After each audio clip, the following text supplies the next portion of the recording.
this is Cynthia Makris. Let's talk about vowels. Everybody says you should sing clean vowels. And what exactly does that mean? What's a clean vowel? Well, a clean vowel could be, so take the normal, the vowels that we recognize in a lot of languages, I, E, A, O, U. If you just sing them straight out of your mouth, I, E, A, O, U, well, technically they're clean vowels. But the accepted way to sing classically is a little different. It's yo. And you could say, well, what's clean about that? Because they all sound a little bit like each other. Yes, they do, because they're all using the same resonance chambers that are in your body. And if you listen to people who have the natural advantage, people who speak Italian or Spanish as their mother tongue, when they talk, their vowels are not eccomi, it's eccomi, sono qui, buongiorno signora. So you can hear they're using the resonance chambers of their voices, and still the vowels are quite clean. You can tell the difference between I, E, A, O, U. They're very clean. And that's the ideal of singing, and that's why the accepted school of the best kind of opera singing is the Italian-Spanish school, because they do have the natural advantage. And why do so many singers not have the capacity to sing clean vowels? Well, they've never been taught, and it can also have a lot to do with what your native language is. So I speak American English.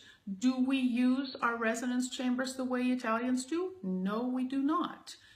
That's why a lot of American singers are accused of having kind of a vanilla sound, because we're not used to really using what we have. So we have to learn it.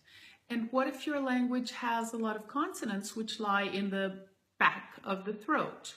L's and D's that are in the back. Well, they suck those vowels to the back as well. So you also have to learn to sing in an Italian-Spanish way, because that's correct opera singing.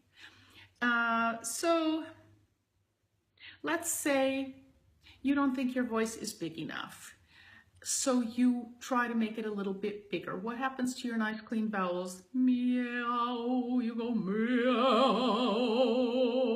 Well, that's a little muddy. It's like painting with watercolors, and you start with paper that's already got kind of some brownish spots on it, and try to paint true colors. You can't.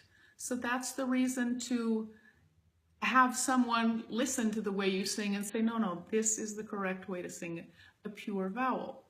Okay, so you've got those nice clean vowels. It's a huge accomplishment. I remember the day late in my career, well, late if you think 10 years into singing, that I was with my teacher and I sang a clear, pure ah. I was in heaven. Those are milestones. Okay, then you've got that. Then what? Do you always just sing those clean vowels? Well, no, you don't. That's your basis. That's what you start with. That's in your watercolors. That's the pure blue, the pure yellow, whatever. And then you can modify. Do you have to modify to go to the top of your voice? Yes, you do. You have to modify those vowels so they become a little bit more ooh, all of them as you go up. And they sound more like each other, which creates beauty and ease of singing in the top voice. And then what about characterization? What if you say, as in un ballo in maschera, Amelia says to Riccardo, yes, I love you. Oh, sì. Yeah, she says, ebbene sì. All right. Well, what if she was just happy as a lark? She said, ben si tamo. That's different. But she's got all this trouble associated with being in love with him because he's not her husband, and it's just too complicated. So when she says, ben si tamo, those vowels are covered with a little layer of sadness. And that's the artistry. So you start with a clean palette. You start with clean always. and then you can mix your colors and make something lovely. So I hope that made sense to you, and I'll see you tomorrow.